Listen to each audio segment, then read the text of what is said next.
മക്കളെ, ജെറുസലം വചന കൂടാരത്തിൽ നിന്ന് ഓരോ രാത്രികളിലും ഓരോ പ്രഭാതങ്ങളിലും പല തിരുവചനങ്ങൾ കേൾക്കുന്ന മക്കൾ ഈ പ്രയർ ലൈനിൽ സംബന്ധിക്കുന്നുണ്ടെന്ന് അച്ഛനറിയാം. സ്വർഗം നിങ്ങളെ കാണുന്നുണ്ട്. നമ്മുടെ പേരിന്റെ പുണ്യവാന്മാർ, പേരിന്റെ പുണ്യവതികൾ നമ്മെ കാണുന്നുണ്ട്. പലതരത്തിലുള്ള ബന്ധനത്തിൽ അകപ്പെട്ടവർ ഈ ശുശ്രൂഷയിൽ സംബന്ധിച്ചുകൊണ്ടിരിക്കുന്നുണ്ട്. ജീവിതം മുഴുവൻ വഴിമുട്ടിയതുപോലെ, ചില്ലുമഴ പെയ്യുന്ന പോലെ ദുഃഖത്തിന്റെ കണ്ണീരുള്ളവര്, നിരന്തരമായ രോഗമുള്ളവര്, ഇതാ ആ രോഗപീഠകൾക്ക് അവസാനം കുറിച്ചുകൊണ്ട് കർത്താവ് ഒരു വചനം തരുന്നുണ്ട്. ശ്രദ്ധിക്കുക. റോമക്കാർക്ക് എഴുതിയ ലേഖനം 16-ാം അധ്യായം 20-ാം വാക്യം.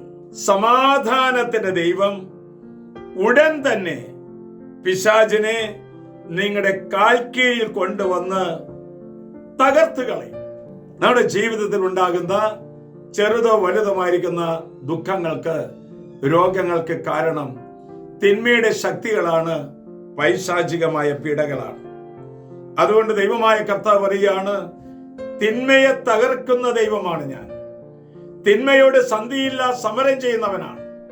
നമ്മോട് ഓരോരുത്തരും അത് തന്നെയാണ് പറയുന്നത്. തിന്മയോട് സന്ധിയില്ല സമരം ചെയ്ത് ദൈവത്തോട് ചേർന്ന് നിന്നാൽ സർവ്വവിധ തിന്മകളിൽ നിന്നും അവിടെ നമ്മെ കാത്തുരക്ഷിക്കും. നമുക്ക് ശ്രദ്ധിക്കാം. എൻ്റെ പേര് ഷൈജു കൊച്ചു. അച്ഛൻ്റെ ട്രെയിൻ ലൈൻ ഞങ്ങൾ സ്ഥിരമായിട്ട് കേൾക്കാറുണ്ട്. അത് കേട്ട് കഴിഞ്ഞപ്പോൾ മനസ്സിന് സന്തോഷം, വീട്ടിലും സമാധാനം, മറ്റുള്ളവർക്ക് ഭാഗം നോക്കുമ്പോൾ അവർക്കും സന്തോഷം കിട്ടിയെന്ന് കേൾക്കുമ്പോൾ ഞങ്ങൾക്കൊരു പുതിയൊരു സന്തോഷം. അത് കാരണം ഇതിൽ ഞാൻ കൂടുതൽ സന്തോഷം കണ്ടെത്തുന്നു. കൂടുതൽ ആൾക്കാർക്ക് ഇത് എത്തിക്കാൻ പറ്റുന്നു. ദൈവത്തിന്റെ നാമത്തിൽ നന്ദി പറയുന്നു. ഒരു സൈന്യം തന്നെ നമുക്കെതിരെ പാളയമടിച്ചാലും നാം ഭയപ്പെടേണ്ടതില്ല. കാരണം സർവ തിന്മകളെയും തകർക്കുന്ന മാരകായുധമാണ് തിരുവചനം, വിശുദ്ധ കുർബാന, ഗൂദാശകൾ.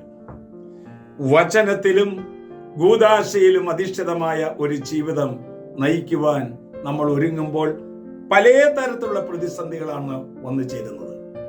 എന്തുകൊണ്ടാണെന്ന് അറിയാമോ? അത് പിശാചിന് സഹിക്കാൻ പറ്റുന്നില്ല എന്ന്.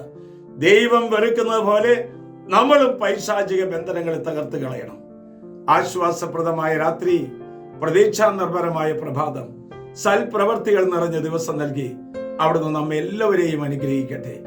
നമ്മുടെ കർത്താവ് ഈശോ മിശിഹായുടെ കൃപയും പിതാവായ ദൈവത്തിന്റെ സ്നേഹവും പരിശുദ്ധാത്മന്റെ സഹവാസവും നാം എല്ലാവരോടും, നമ്മുടെ ശുശ്രൂഷ ഷെയർ ചെയ്യുന്ന എല്ലാ വ്യക്തികളോടും കുടുംബങ്ങളോടും കൂടി ഉണ്ടാകട്ടെ, ഇപ്പോഴും എപ്പോഴും എന്നേക്കും.